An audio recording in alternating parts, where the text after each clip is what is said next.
Hare Krishna. Hare Krishna. We're on Bhagavad-gītā as it is, chapter 4, entitled Transcendental Knowledge. And this is a well-studied Bhagavad-gītā. I don't know who it belongs to, but there's writing all over the place. And actually, Prabhupada didn't really like that because these books are Krishna. You don't want to take notes on the deity, right? So that's, the notes should go in here, or at least on some paper. But at least it's nice to see that somebody's reading seriously Bhagavad-gītā as it is. The joke is Bhagavad-gītā as it is. Shrink wrapped and everything. We see that. They bought it 5 years ago. It's still not been opened yet. So nice to see that somebody's seriously reading. Okay, this is text number 10 of chapter 4. All right. Now, those who know the verse can please follow along. Vitaraga bhaya krodha. Vitaraga maya mamupashrita. Maya mamupashrita. Jnana tapasa.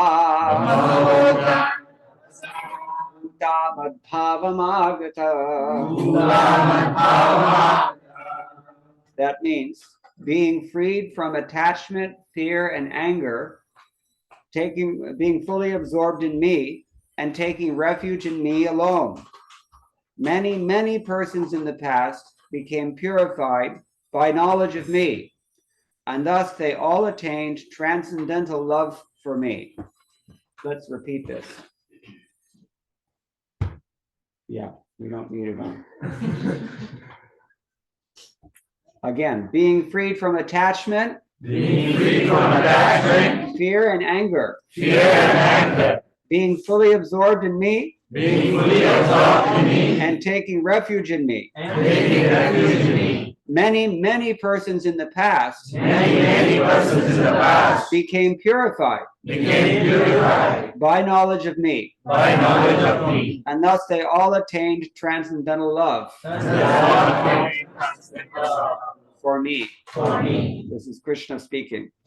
Now, Srila Prabhupada writes in his Bhaktivedanta purport, as described above, it is very difficult for a person who is too materially affected to understand the personal nature of the supreme absolute truth. Where was it described above?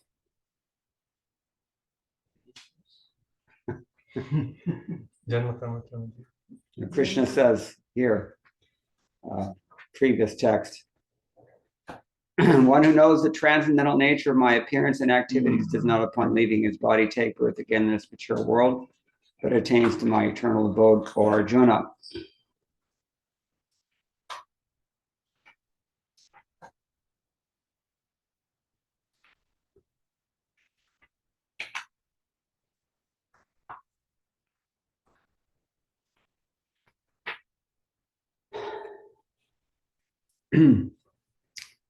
It's not obvious to me where it was described above, but I'll have to look into that and let you know. But at any rate, we know that it's very difficult for a person who's too materially affected to understand that God is a person. He's not allowed to be a person. Only we're allowed to be persons. He has to stay in the box. Like he's only allowed in the temple. He's not allowed in your kitchen telling you what to eat, right? So generally, people who are too attached to the bodily conception of life are so absorbed in materialism that it is almost impossible for them to understand how the Supreme can be a person. If you're looking for spiritual life on the internet, what are you going to find? Anyone will tell you that God is a person? Never. Half of them don't even want to admit that there is a God. But if there is a God, it's you. And that's what we come to this world to hear, isn't it? So, such materialists cannot even imagine that there is a transcendental body which is imperishable, full of knowledge, and eternally blissful. Because in the materialistic concept, the body is perishable, full of ignorance, and completely miserable. Opposite. Therefore, people in general keep this same bodily idea in mind when they're informed of the personal form of the Lord. For such materialistic men, the form of the gigantic material manifestation is supreme. It's like people, you talk to them, what's your conception of God? Well, if there's a God, I'm a pantheist or something like that. Isn't that what you hear? Or, nowadays, what do they say? We have videos of our book distributors when they're distributing Prabhupada's books. What is it that attracted you about these books? People say, I like the spirituality. What is spirituality? Well, what is it? That they cannot say anything. Vague idea. This is impersonal. So if you tell them that God is a person, it kind of, it short circuits them for a minute. They have to sit down and think about it. So people carry this same bodily idea in mind. We're persons, and all of our relationships are dysfunctional, and we lose them. And it's, the body is temporary, and it's ignorant, and it's full of misery. And so how can, that's what personality means, they think. They think that personality means misery, because that's all we experience in this world. So when you tell them that God is a person, they no, I'm not going there. So this is the thing. Therefore, people keep this same bodily idea in mind when they are informed of the personal form of the Lord. For such materialistic men, the form of the gigantic material manifestation is supreme. Consequently, they consider the supreme to be impersonal. And because they're too materially absorbed, the conception of retaining the personality after liberation from matter frightens them. When they're informed that spiritual life is also individual and personal, they become afraid of becoming persons again. And so they naturally prefer a kind of merging into the impersonal void. Generally, they compare the living entities to the bubbles of the ocean, which merge into the ocean. That's the highest perfection of spiritual existence attainable without individual personality. This is a kind of fearful stage of life, devoid of perfect knowledge of spiritual existence. So we're talking about three things. Krishna is mentioning three things in this verse. What are they? The things that you have to be purified of. What are they? Attachment, fear, raga, bhaya, krodha. He hasn't really mentioned the raga, but it's implicit. On account of our attachment to the material idea that I can be, happy in this world, that I'm the center of all, the cynosure of all eyes, and the center of everyone's love, and everything's revolving around me. This is God's position. So that we're attached to that. What is another way of saying that we're attached to God's position? We're envious. That's just another way of saying the same thing. If you want to have the position that someone has, that means you're envious, is it not? Mm-hmm. So we come into this world, we want everything to revolve around us. We want to have everything, just push a button and it comes to us. We invent so many things that all you have to do is push the button and it's there. That's called satya kama, satya sankalpa. Whatever God decides, instant fact. And we would like that. Or this is mainly for the men. Muda bhiri nadi vadana kamalasvada madhupa. What does it mean? This is describing Jagannath. Bees. Madhupa. So Jagannath, this poet, grudge poet Surdas, everybody has heard? Grudge poet. So he describes when Krishna gets sleepy at night and it's time for him to go to bed, his little lotus eyes begin to close up, and the pupils of his eyes, they look like little black bees trapped in the closing petals of the lotus flower. And then he goes to sleep. And when he wakes up the next morning, Jagiye Brijaraja Kumara, then what happens when the lotus petals bloom? The little bees buzz out. Where do they go? Muda abhiri nadi badana kamala svada madhupa. They become like little bees to taste the beauty of the lotus-like faces of the gopis. And this is what all the men are trying to do in this world. Yes? So this is the problem. We're envious. And when we figure out that our attachment cannot be fulfilled, or that it's fraught with so much difficulty, then what do? We try to take shelter of spiritual life. But when somebody tells you that God is a person eternally, then we immediately become fearful. Whoa, I can't handle this. There's no way I can get that position because the chair is already filled. Hang on. So this is the problem. Let's all turn them off. I'll set the example for you. Just have to push this button here. Hold it down.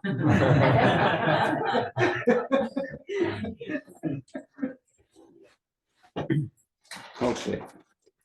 Okay, so this is what Prabhupada is describing. And when we become afraid that, there's this eternal person who's eternally better than me, and there's nothing I can do about it. That's what we're afraid of, in fact. That is actually what it is. So raga, bhaya, this is the bhaya. And krodha. Krodha means what? Krodha kahan se aaye? Krodha. Huh? What? When your desire is not fulfilled. What is the word for that when your desire is not fulfilled? No. When your desire is not fulfilled, what do we call that? Frustration. This is the point. This is what Prabhupada, every time you hear the word anger in this purport, just substitute the word frustration. You'll understand it very clearly. Let's go on.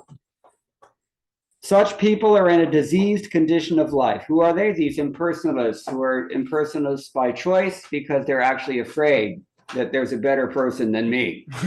That's the problem.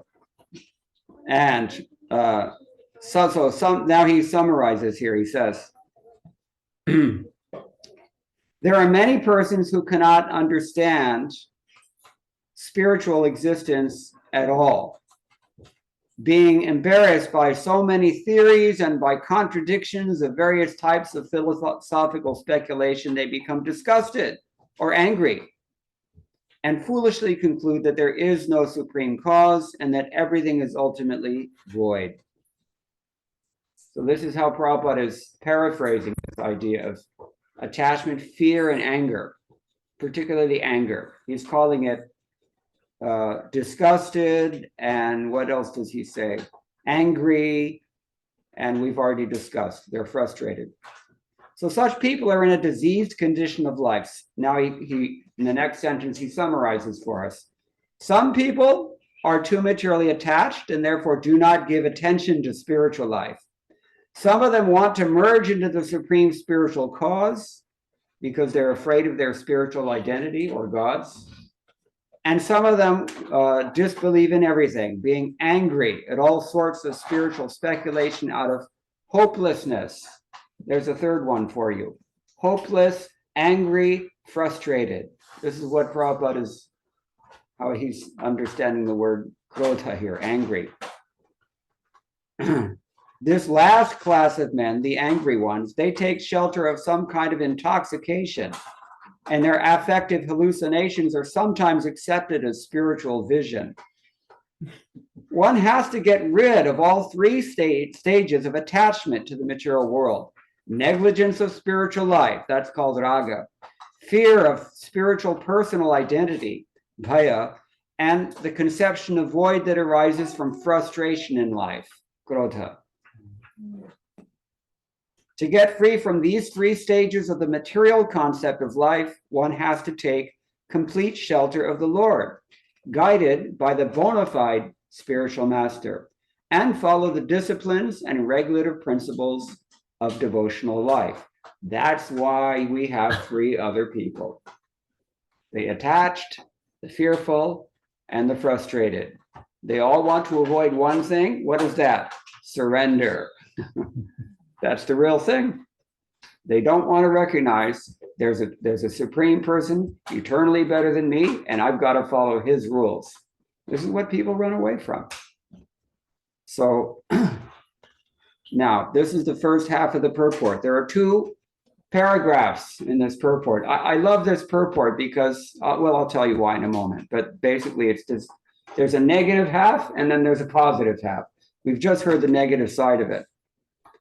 So, if we are fortunate, then we can follow the disciplines and regulative principles under the guidance of a bona fide spiritual master. The last stage of devotional life is called bhava, or transcendental love of Godhead. Okay. Now Prabhupada takes us into that realm. How does he do so? He's paraphrasing Rupa Goswami. Actually, he quotes Rupa Goswami. He says, according to Bhakti Rasamrita Sindhu, the science of devotional service, Adau Shraddha Tata Sadhu Sangotha Bhajana Kriya Anartha Nivrittisya Tato Nishtha Ruchis Tata Tata Saktis Tato Bhavas Tata Prema Bhidanchiti Sadhaka Anamayam Premnaha Pradur Bhave Bhavet Kramaha. What does it mean? It means in the beginning you have to have some preliminary faith, desire for self-realization. This will bring one to the stage of trying to associate with persons who are spiritually elevated. What are these two stages? Adau, Tata, Sadhu Sangha. Right. Then, in the next stage, one becomes initiated by an elevated spiritual master, and under his instruction, the neophyte devotee begins the process of devotional service. What's that called? Bhajana Kriya. Good. By execution of devotional service under the guidance of the spiritual master, one becomes free from all material attachment. What's that called? Anartha. He attains steadiness in self-realization. What's that called? Nishtha. And acquires a taste for hearing about the absolute personality of Godhead Sri Krishna. What's that called? Ruchi. Yes.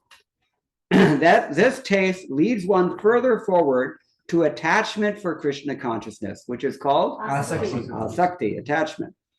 Prabhupada used to translate this word also addiction.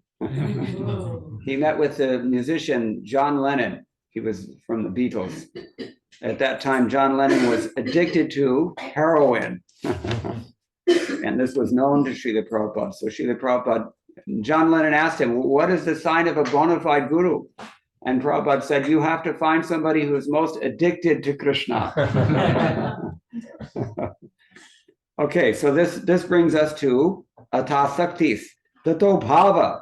This taste leads one further toward attachment for Krishna consciousness, which is matured in bhava, or the preliminary stage of transcendental love of God. We have love of God. Everyone here has some love, but it's not transcendental. That's the problem. If we want transcendental love of Godhead, then we have to go through this process. It generally takes time, although the time that it takes is decided by us only. If you decide that you want to practice Tivra Bhakti, then very quickly you move through all these stages. But if you want to drag your feet and get distracted and hang around for a while at your own risk, because anything can happen, then it may take some time, and you may or may not be successful also. But what happens after you get Bhava Bhakti, or the preliminary stage of love of Godhead? He says, real love for God is called prema, the highest perfectional stage of life. In the prema stage, there is constant engagement in the transcendental loving service. Repeat that. Transcendental loving service. We'll unpack that in a moment.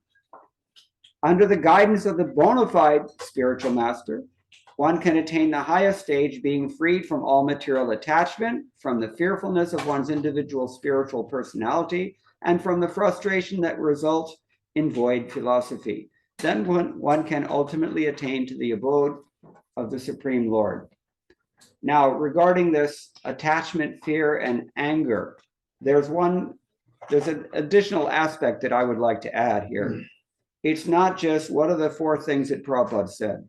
He said hopelessness, anger, what else did he say? Disgust. We mentioned frustration. What about, well, disgust, you can say, or anger. Where does it come from? This is a different anger than the being angry at. This is different than being angry at someone for frustrating you. What about hypocrisy? That's a big deal, isn't it? Main reason that people run away from religious organizations. They see so many ugly things. Even in ISKCON, you can't expect everybody to be perfect. We're all just, trying this, and some of us are brand new and bringing all kinds of garbage with us. So it's understood that in the shower, not everybody's going to be completely clean, but they're bathing. So you have to be a little bit Catholic about this. But sometimes people cannot tolerate, and so they get burnt out by hypocrisy, because we do see among neophytes. This is why I was raised as a Roman Catholic, but I didn't really get much of a good impression, because I could see these priests, they don't have a taste. They don't know anything also. They cannot answer certain questions. So that's another aspect of this anger or frustration that Prabhupada is mentioning here. Okay, so attachment, fear, and anger. These are the three things. Now, what is Krishna saying here? How do you become freed from these things? Vita raga bhaya krodha manmaya mam upashata bohuvo jnana tapasa puta. They're purified by jnana tapasya. They take shelter of Krishna by jnana tapasya, and that purifies them. But what is the jnana tapa? Why is jnana tapasya? Think about it. Raise your hand if you've read Prabhupada's books today. See, it's too much tapasya, isn't it? Really, that's what it comes down to. Therefore, jnana is tapasya. First of all, you have to open the book. Like I said, Bhagavad-gītā as it is. You have to open it up and read it. Number one, tapasya. Then once you read the book and understand what it says, then you've got some choices to make, isn't it? Mm-hmm. And that may be a tapasya also, right? Krishna is saying, you can't be God. I'm God. That's tapasya for the ears. We want everyone to praise us and tell us that, you're actually the center. People just don't appreciate you yet, but they will. This is what we want to hear. And bona fide Guru is not going to tell you that. What's he going to tell you instead? You're a rascal. You've got a criminal mentality. That's why you're obliged to wander from birth to birth, trying to compete with Krishna while you're exploiting his things and evading his authority. We don't want to hear that, you see? So it's an austerity. When Krishna says, give up all varieties of religion and surrender to me, that's an austerity of knowledge. You're immediately faced with a choice. And you've heard it now, you've understood it now, what are you going to do about it? In the end of chapter 18, he tells Arjuna, frankly, yatechasi tathakuru. He's not forcing anybody. Just like good parents. What do good parents do? They explain choices, and they explain consequences, and then they say, you choose what you want. This is how you train children. So this is what Arjuna does. This is what Krishna does with Arjuna in Bhagavad-gītā. I've told you whole Bhagavad-gītā now, Arjuna. Go tatechasi tathakuru. As you wish, you act. And what are the choices? If you, he says, mat chitta sarva durgani mat prasada trishyasi. If you are conscious of me, you'll cross over every obstacle by my grace. Mat prasada trishyasi.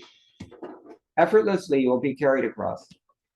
Atache tvam ahankarat nashrosisi vinangshyasi. But if you don't listen to me, you act out of false ego instead, then what's going to happen? Vinangshyasi. You'll be wasted. So this is the choice. You can surrender to me, you can enjoy eternal loving reciprocation and the sweetness of real love, bhakti. Eternally you can do this. Satchidananda world is yours if you make this choice.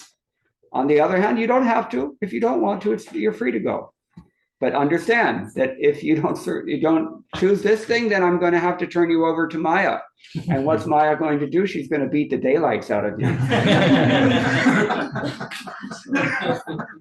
My godbrother said, Nitai Chan, he said that human life it's like an elevator. When you take an elevator to the I don't think you have high buildings in Cary, North Carolina. Let's say you're in New York City or Empire, John Hancock Tower in Chicago.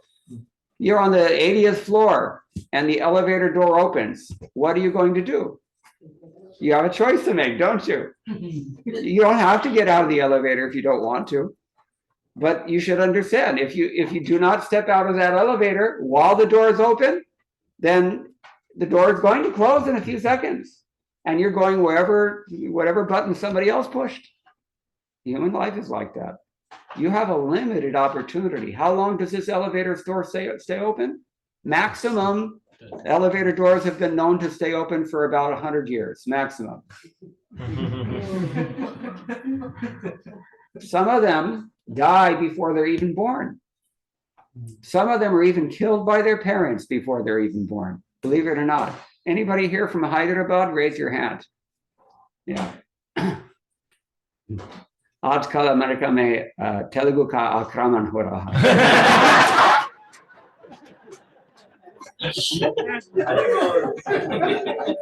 दिखाई देती है. So it's been going on for about 10 years, actually. I told this joke at least a decade ago. That's when it started. That's before Visa Balaji got superstar status. Now everybody goes to Chilukuru and they worship Visa Balaji and they get the visa and they're here. Yes. And what happens when you get here? Mohotsaha. He's from Andhra Pradesh, you know this. He's from Guntur and Brahmachari. And he's given his whole life to distributing Prabhupada's books. He currently resides in the sacred place known as Atlanta. The place is sacred because he lives there. And he's distributing Prabhupada's books. So this is the thing. They think they're getting a free ticket to America, but Visa Balaji has a bigger plan. And his pujaris know that plan. I've spoken to them. They're actually very Krishna conscious in that temple. Even before it was a big deal, I knew about that temple. Now you can't even find it because the whole city has grown around it. And there's like big parking lots with buses from every province in India there. People just clamoring to get over to America while it lasts. It's not going to last much longer. We're being economically colonized by the People's Republic of China. But anyway, this, how did I get on this topic? Yeah, you have a limited time to do something. So while you can, जब लगा थाना में तापन व्यापे तब लगा करी हरि सेवा. एक मध्ययुगीन कवि ने कहा ऐसा कि as long as your body is working order, good sound mind and body, you got to use it because you will lose it. Last night, my godbrother died, Haripad Prabhu, after a long illness. He already had lost his mind and, just declined. And this is going to happen to all of us. As we were saying, some of them, they're killed even before birth. In Hyderabad, I saw, that's what I was asking when we got off topic. There was a billboard near Abid's temple in Hyderabad. You know what it said? Busy working women, KDA. Yeah? The lunch break abortion, milega. Oh, Krishna. In India, this is going on, in Hyderabad. Just see how demoniac things have become because the parents are not teaching the children. So some of us don't even make it to birth, but some of us are born still or dead. Some of us live a few years. Some of us are teenage, then we get in a car crash. Anything can happen anytime. I was in Houston. One 14-year-old boy, he decided to go out joyriding with his friends. He stole the keys to his parents' car. And because he was only 14, he thought he was invincible. And he also thought that he knew how to drive. And he hit a pillar, one of those big pillars that hold up the freeway. Instantly, he was out, finished. I had to go and console the parents. So this is no joke. That's why I say you can play with Maya if you want, but she plays hardball. And these things happen every day, and not just to other people. They happen to us sometimes. You've all experienced to some degree. And who knows what's on the docket? You have no idea what's coming. 2 weeks down the road, can you tell me what kind of test you're going to go through? No. So while this elevator door is open, you've got to do what you have to do, because you will lose the facility sooner than you would like. It's always sooner than you'd like. We're never ready to go. At the time of death, pretty much everybody, if they have their wits about them, they freak out because nobody wants to go. We want to try and stay in this world forever and try and enjoy, but you cannot do it. Material nature will kick you out. So this is the point. All right, so we have this attachment. It's like a ball and chain around our foot. You know this in medieval stories. They would put an iron shackle around somebody's leg with a chain attached and their big iron ball. You can't go anywhere if you have that thing. You're stuck. And so what is keeping us in this material world? Our attachment, our fear, and our anger. All three non-devotional propensities. But Krishna says, by the austerity of knowledge, you can become purified of these things. And then you're able to take shelter of me. There's a third tertiary aspect to this austerity of knowledge. Number one, you have to take some endeavor. You have to lift up the book and open it and read it. Number two, you have to choose how you're going to react, what's written in this book. And what's the third thing? Let's say you have picked up the book, you've heard, you've become Krishna conscious, you've understood, you're living in accord with Dharma. So what's your choice now? Third austerity of knowledge, according to Ramanujacharya. What is it? Sure. You have to give it to others. Jare dekhe tari kaha Krishna upadesh. Amara gyai guru hai tar edesh. Chaitanya Mahaprabhu ne kaha. You have to give it. Bharata bhumite hoilo manusya janna jar. Janna shartha kari karo par pakar. If you have taken birth in India, you should understand you're better than everybody else, because even if you understand everything wrong about Dharma, at least you have any concept of Dharma. Why don't we have a word in English for Dharma? Because there's no such concept that requires that word. It's just like in Sanskrit, you have 50 different synonyms for one flower, lotus flower, isn't it? Pankaj, Kamala, Padma, Adi. Because the Indians are concerned with higher things. So in America, we don't have any word for Dharma because we never required that word. We're not thinking about Dharma. What are we thinking about instead? Raga, Paya, Krodha. This is our whole full-time absorption. So Indians have any concept of Dharma that puts them above the rest of the world. But along with this evolution in consciousness, you have a responsibility to perform. This is the austerity of knowledge, tertiary. You have to gain what your forefathers had and have given to you. You have to assimilate that. You have to make the right choice, and you have to share it.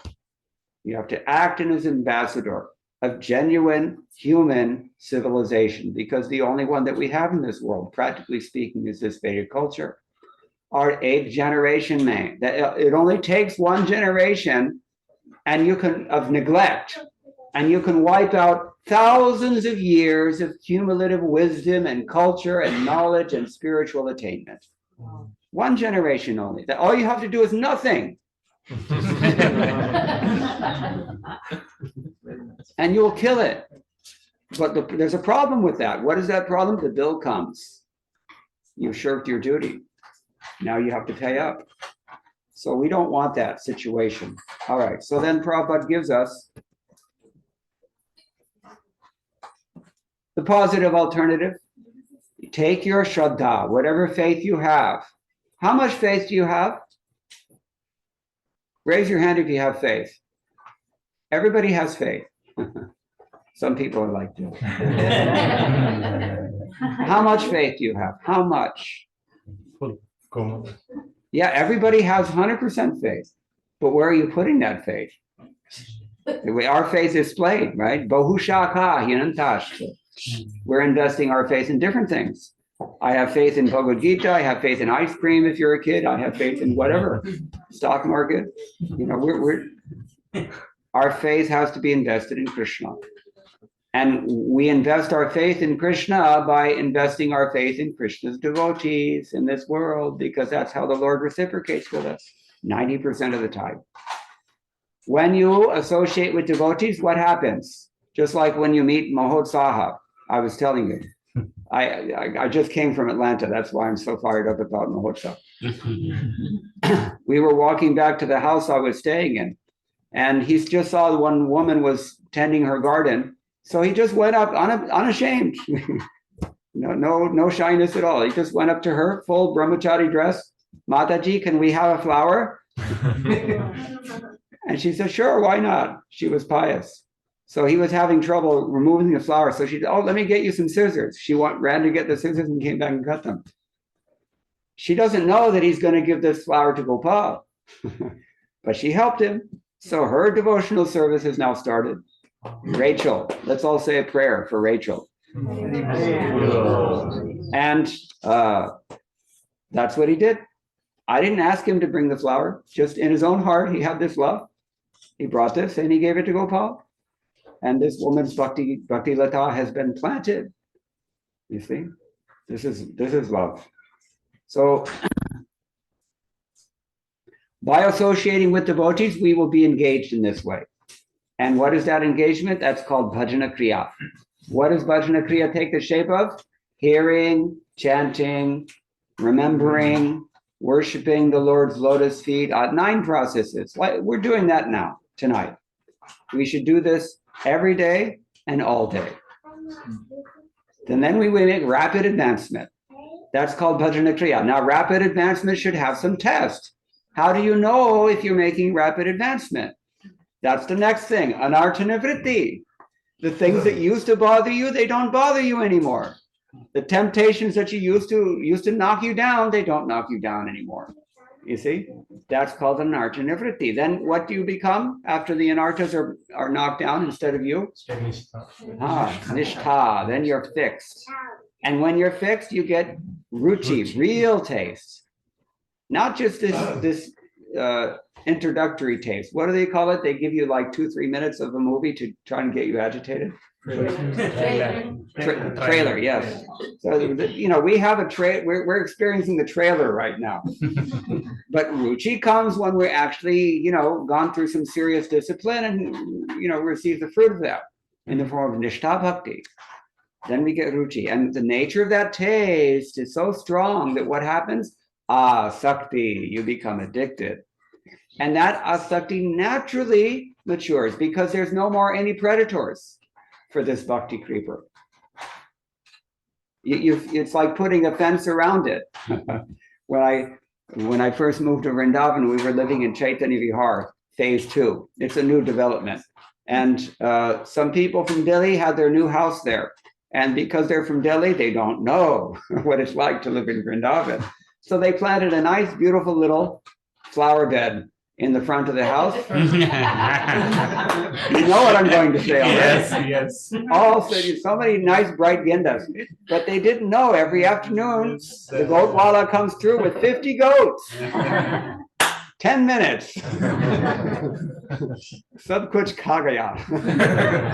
So when your bhakti has no such predators anymore, because you fenced it around very nicely with good association and following tat karma pravartana, then you can very rapidly make advancement. And that's why you speed at this point.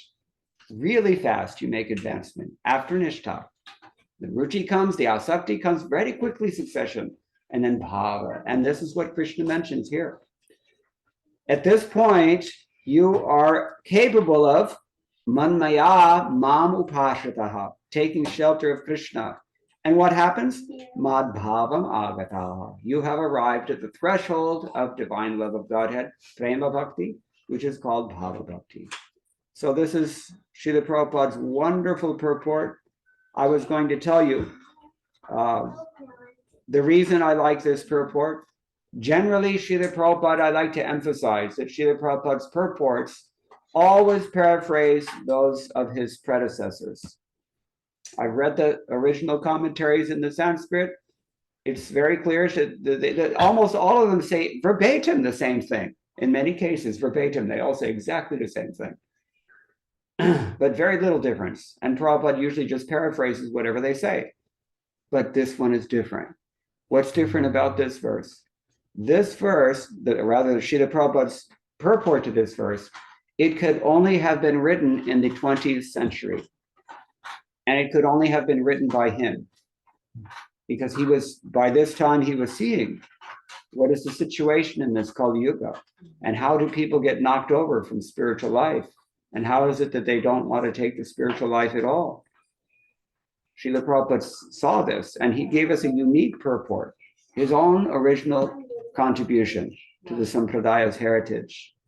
So it's a very, very special purport, and it's so clear. What is one of the things that make it clear? I've said already, there's a lot of repetition in this purport. Have you noticed? Mm-hmm. He's saying the same things over, and he's recapitulating, and he just really wants to make sure that we understand this, because it's a very important thing. These three things are the snags that prevent us from making spiritual advancement. But if we can conquer them by embracing these three aspects of austerity in the form of hearing, then we will become purified and we will become capable of taking shelter of Krishna. And then we just move into the realm of pure bhakti, as Prabhupada, as the second half of this purport describes. Okay, so these are just a few thoughts about this. I don't know what time it is. Anybody have any questions or any comments we can discuss? You said you will unpack the 3 letters of transcendental loving. Thank you. Yeah, I knew there was something I was forgetting, but I forgot what it was. Transcendental loving service. This is called a shibboleth. You all know what this word means? Shibboleth. It's not a very common word. It means a formula that you hear again and again and again throughout Srila Prabhupada's books. Transcendental loving service. And it's very, most people, when we talk of bhakti, how would we, even ourselves, how do we generally translate the word bhakti when somebody asks us, what does it mean? What do we say? Devotion. Simple, one word. But Prabhupada doesn't do that. And he regularly doesn't do that. Why? That means it's deliberate. He wants us to think about what this actually entails. There are 3 conditions here. Ek, it has to be transcendental. So it means you have to, first of all, realize that you're not your body. You have to come to the Brahma-bhuta stage, Brahman realization. That's not so easy to do. But that is the substrate of bhakti. That's the adhara, as you say. In India, we have adhara card, right? Means foundation. So the foundation of bhakti is that you have to be on the spiritual platform. You have to have realized. So where does Krishna say this in Bhagavad-gītā? Anybody know? Mad bhaktim labhate param. Yes. Brahma-bhuta prasannatma. Na shochati, na kamshati. Samasarveshu bhuteshu mad bhaktim labhate param. Brahma-bhuta prasannatma. You have to be joyful all the time. Raise your hand if you're always joyful, never sad. We're not there yet, are we? You see? So egg thing,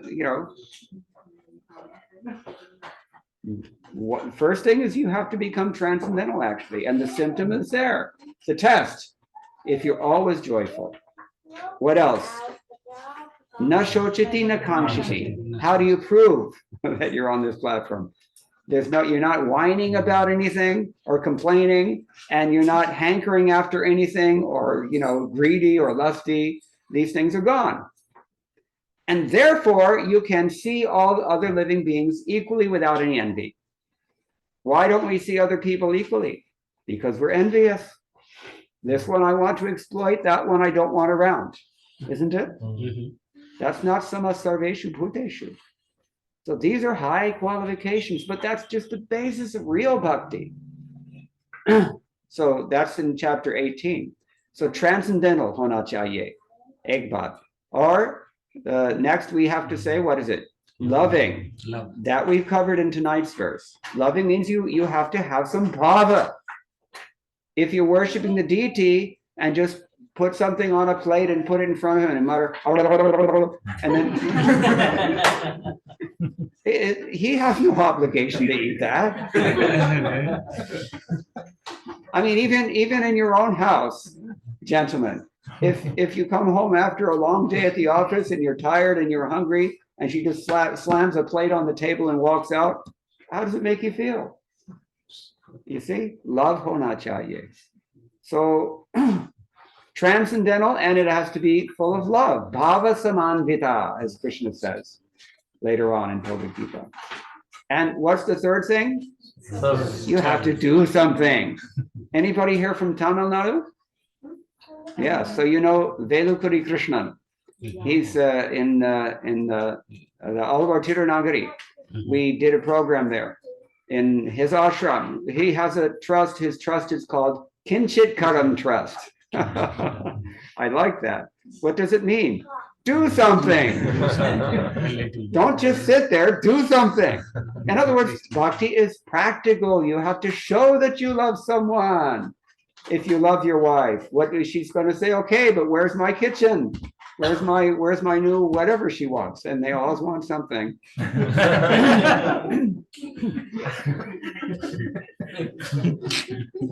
So this is love. This is it. And that's why Srila Prabhupada translates this bhakti as transcendental loving service. It's really, it's not so simple thing, actually.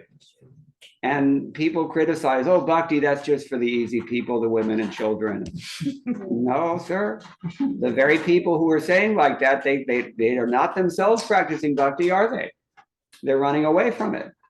They're the ones who are saying that, it's all just vague and void and, maybe you're God and, because actually they have their own issues with attachment, fear, and anger.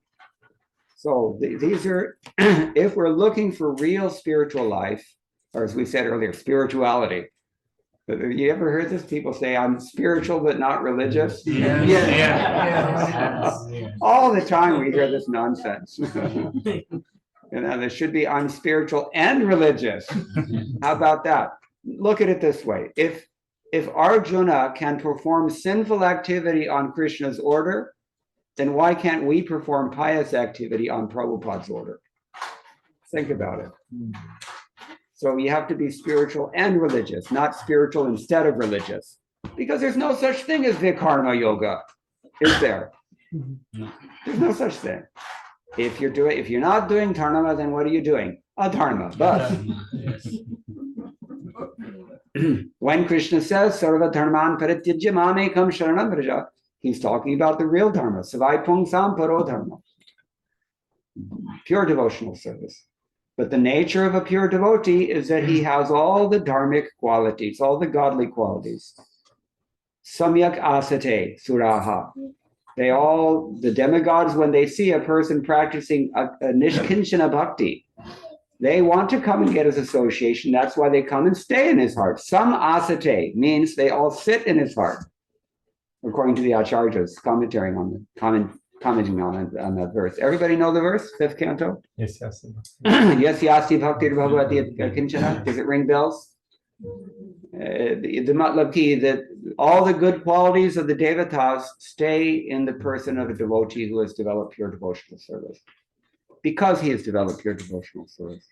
The things that we're talking about tonight, he has embraced them fully in his life and applied them practically, as we've been describing. And therefore the devas, they notice this person. And they give him special favor. And they come and they sit in his heart and they help him. And they stay there because they don't want to leave. When you go to work, generally nobody wants to stay at work overnight, right? Generally people want to leave work. They're eager to clock out by the end of the day. And devatas are no different. They're just doing their job. So many ungrateful rascals. I think it was Vishwanath Chakravarti Thakur points out in his commentary. The devatas, they're just doing whatever they have to do. They're doing for this person, but they don't really appreciate the person. But when they see a devotee, saintly devotee who is really embraced, honestly, pure devotional service, they think, we need this person's association. And they come and they sit with that person, they help him, they serve him, however they can. Isn't it beautiful? Yes.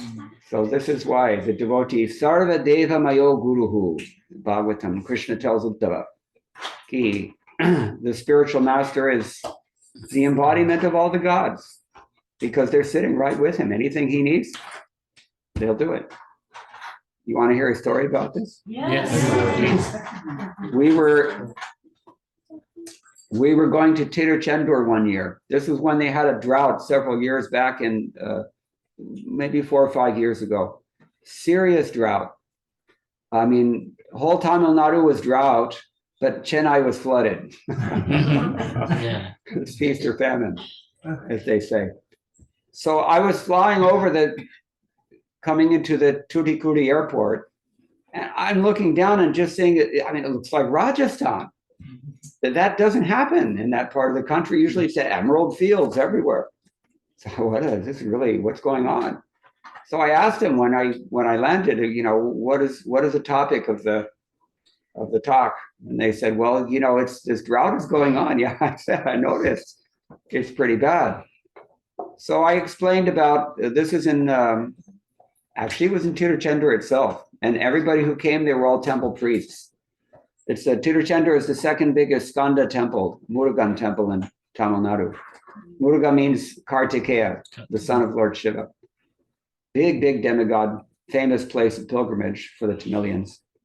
And so we spoke on this verse, Annad Bhavanti Bhutani Parjanyad Anasambhavaha.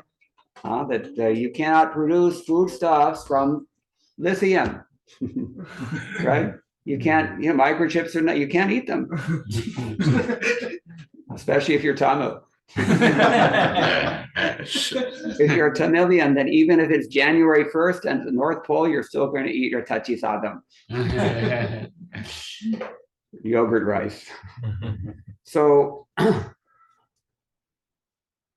I was preaching on this, and I told the story about Srila Prabhupada, because when Prabhupada came to Hyderabad in 1975, I think it was, there was also a drought, and Prabhupada told them, if you just organize, he told the government and people, because actually they came to Prabhupada, Swamiji, please give us your blessings. We're worried about, in those days, people had some sense of duty to their prajas.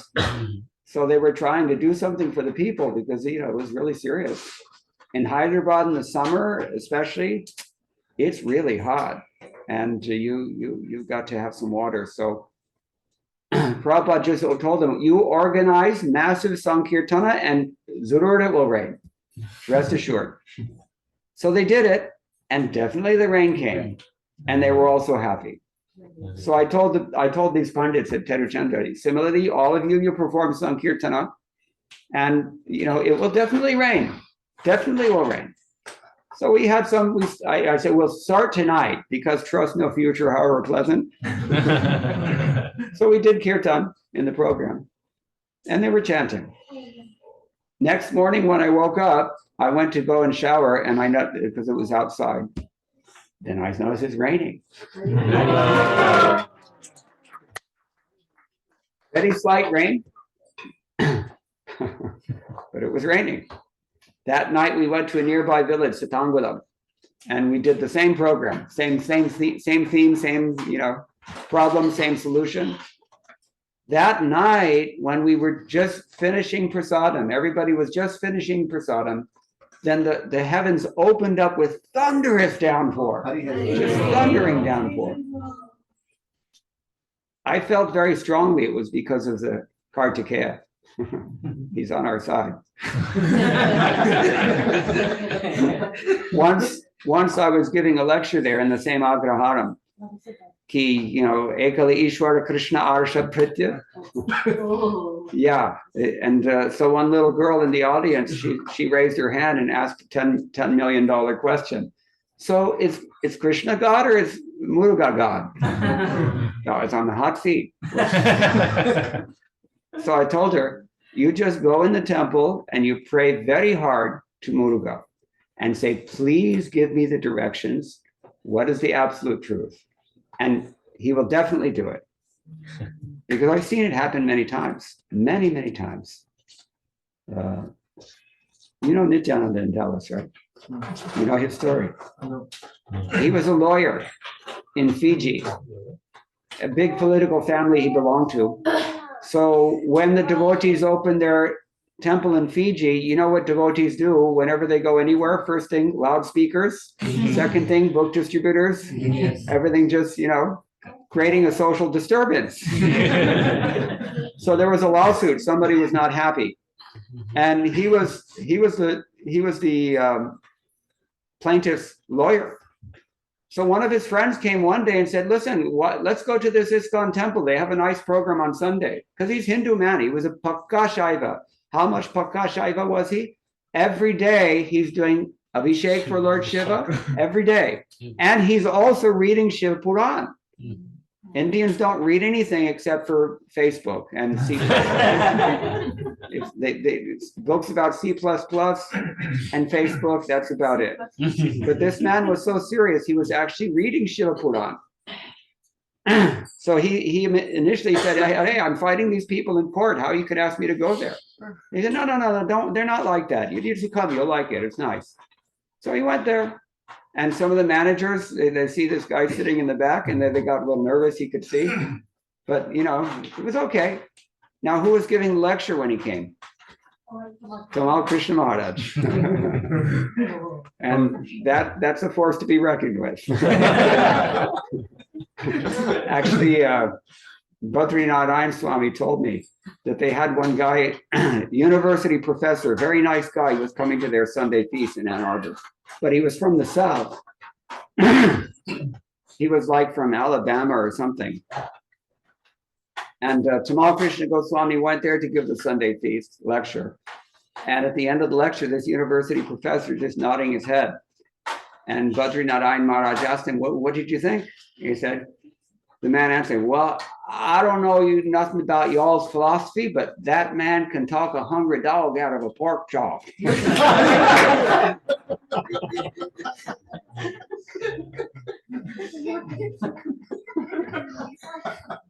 True story. So then Nityananda heard this, and he was very impressed. And so, I don't know how it was working for his court case, but the next day he's doing his puja, he's reading Shiva Puran. Lord Shiva is instructing you have to find a bona fide guru. You have to do this. Your life is not complete unless you've accepted the sponsor for your soul, unless you actually have someone who can teach you about your spiritual identity. So he started thinking about this. And then he started thinking about all the things that man had said in the Sunday feast lecture. And, he decided to start praying to Lord Shiva, "Help me find my guru." So he's going on with his court case, and everything's going on. After some time, his friend said, "Hey, let's go to the temple again." I said, "Okay, yeah, why not?" So this time again, Tamal Krishna Goswami is there. This time, the devotees invited him to come and have prasadam with Tamal Krishna Goswami. Done deal. Because anybody got within 6 feet of him, they're never the same. He was such a personality. He would leave a permanent, indelible stamp on your subtle body. So anyway, he had a very positive experience. And gradually he started to, appreciate Krishna consciousness. Then he's continuing in his Shiva Purana Path every morning. And Lord Shiva says, even if it looks like the person who is your guru is your enemy, you should still accept it. What he must have been thinking, I can't imagine. But Hote, he actually became an ISKCON member. I don't know what happened to the court case, but now he's initiated disciple of Tamal Krishna Maharaj, and he's actually GBC in North America, Dallas Temple president. So this is because of Lord Shiva and Kartikeya, if like father, like son, So yeah. So all these devatas, they I've seen so many times. They help us. They help anyone, if you ask. So I don't know how we got on this topic, but maybe we should stop now. Does anybody have any questions or any comments? Or did I answer yours?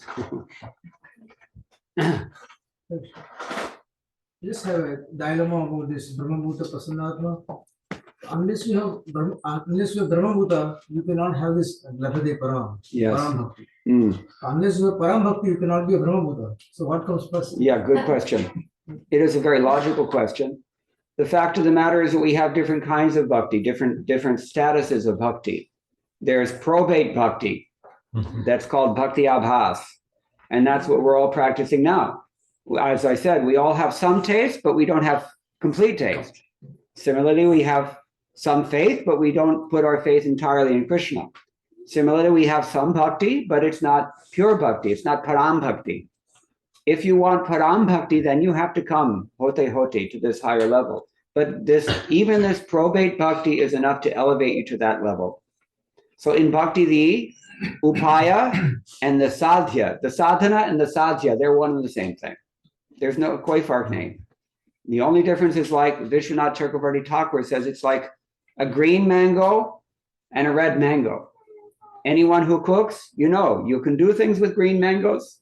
You can do things with ripe mangoes. You can't do the same things with green and red mangoes, but they're both useful. So in the same way, bhakti, even beginning level bhakti, which is not completely free of material motivations, Firdhi, Krishna accepts it as bhakti out of his causeless mercy. And it's only mercy, because actually you're correct. We don't have any qualification. If you're looking at adhikar alone, we don't have it. So it's really just a function of causeless mercy. And we're so fortunate to be given that mercy by whom? Chaitanya Mahaprabhu. In this Kali Yuga, Namo Mahavaranyaya Krishna Prema Pradayate Krishnaya Krishna Chaitanya Namne. The Lord is just giving this thing out for free. And all we have to do is take it if we embrace it.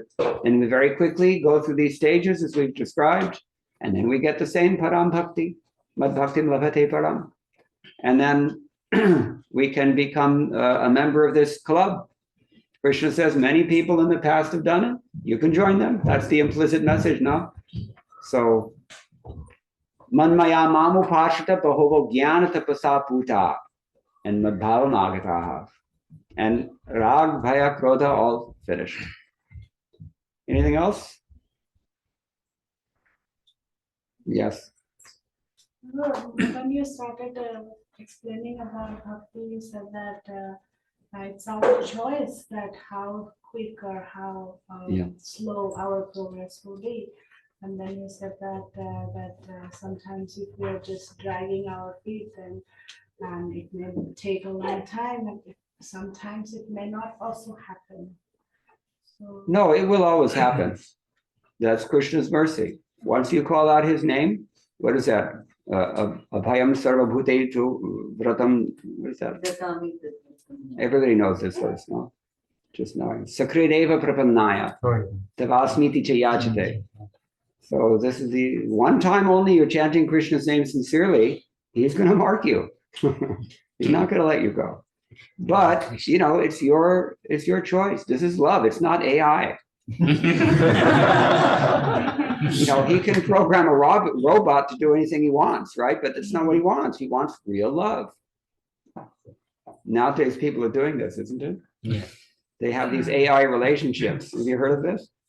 Yeah, this is a new thing. The Japanese go for this. It's always the Japanese.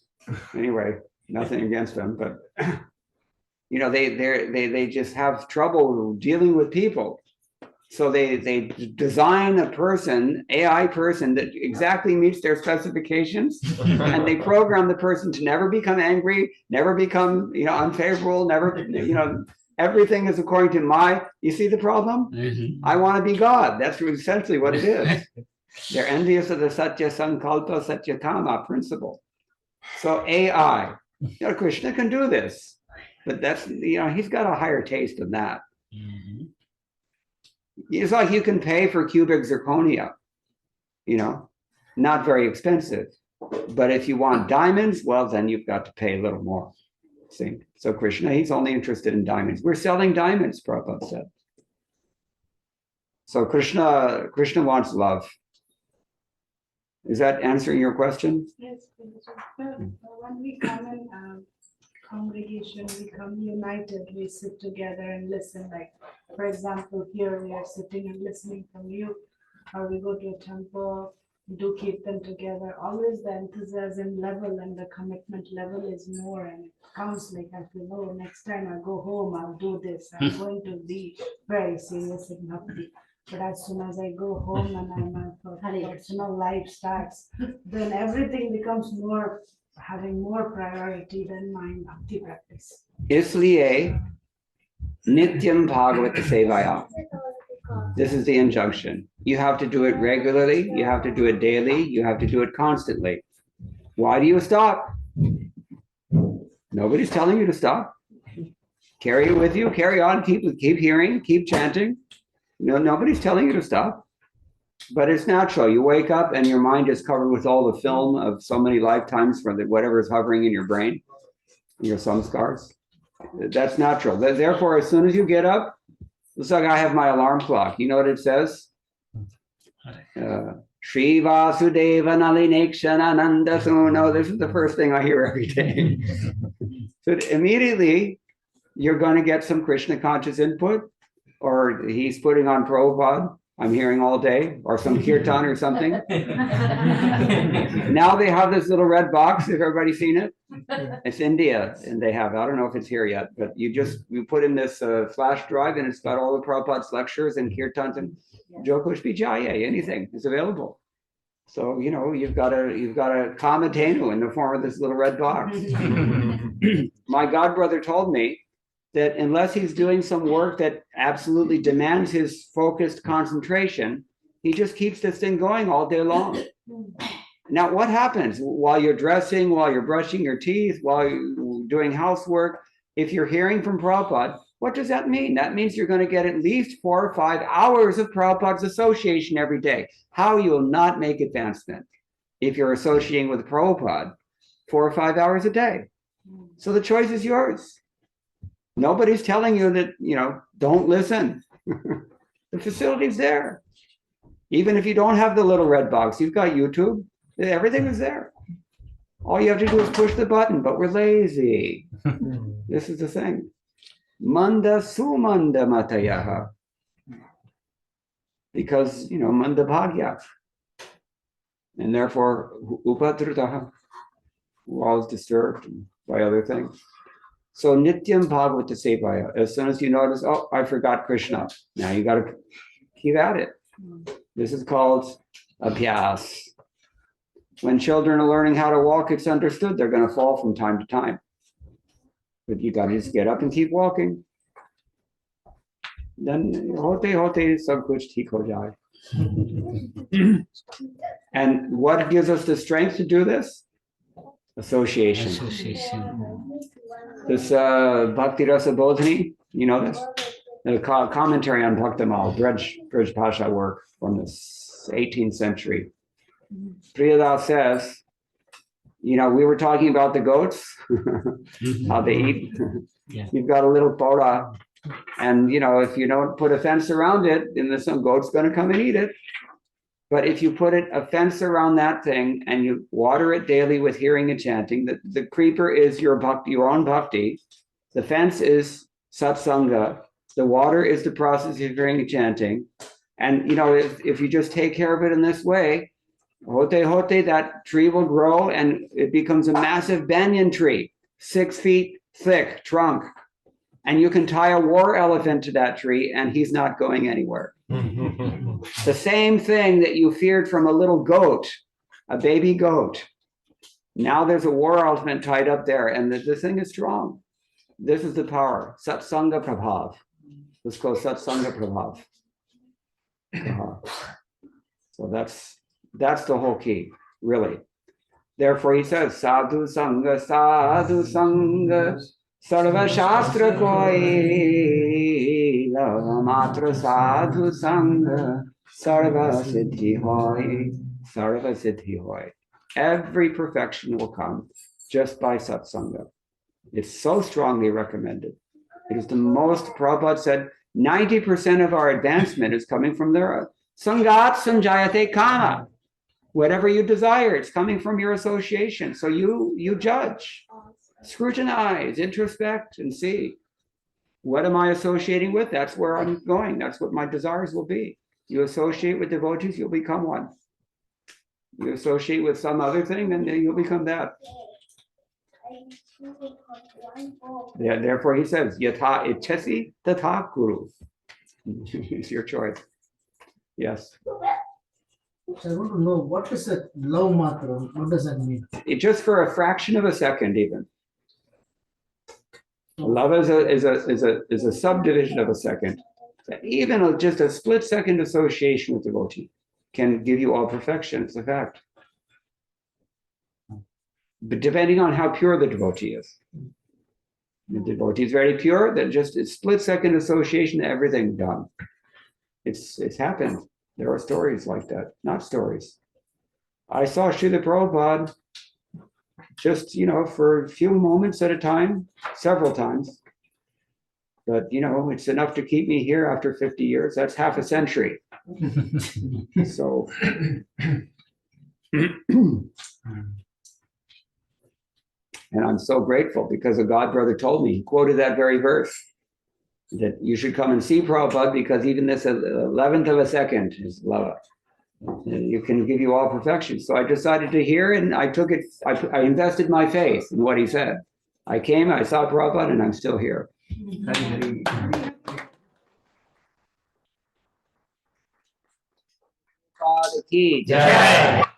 else?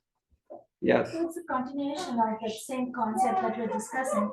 How do we choose our perfect association, bro? Because sometimes association can, because Krishna consciousness has both contradictions working together, both sides, impersonal, personal, he is great as Virat Rupa as well as he is like Damodar. So, how these two coincides. But our association, how do we choose that? You associate with devotees. You hear and chant about Krishna from Bhagavad-gītā and Srimad Bhagavatam. You chant Hare Krishna faithfully with your whole attention, calling out sincerely like a baby crying for his mother. And then Krishna will take care of the rest. He'll give you all guidance. It's easy. Yatanto yoganaschainam pasyantyatmanyavasitam. Yatanto pratatmano nainam pasyantyachetasah. Krishna says, those who are following this process, they get a certain result. Those who are not following this process, they get a different result. So, if we do these things sincerely, that's part of the process, to be sincere. Then we will see a certain result. We will become Krishna conscious. And if we choose to do something else, that's our choice, of course, like she was saying. But then we won't become Krishna conscious. So we have to just make the right choices. And the good association is what will inspire and direct our choice.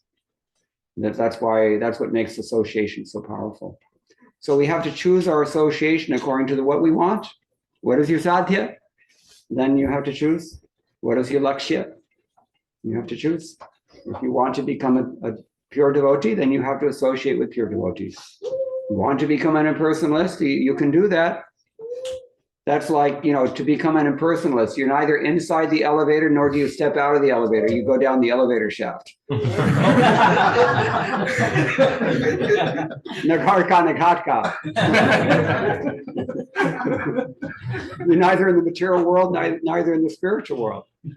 So yeah, you have to, impersonalism is a very artificial, mental construct that people have created in order to avoid Krishna only. But it's not a real thing. It's Prabhupada many times he says it's just it's a imaginary liberation, or as Brahma says, vimuktamani. People think they're liberated, but they're not. You cannot stay in stasis forever. Another example, it's like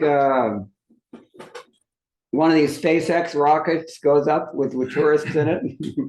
So, suppose you take your SpaceX flight, and then when you're out there in outer space, then they tell you, okay, you're not coming home now. So that's, nobody wants to stay in that, everybody wants to go and see what it's like, but nobody's prepared to stay there forever.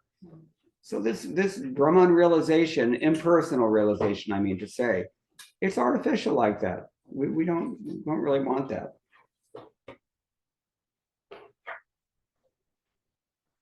when some holiday comes, right?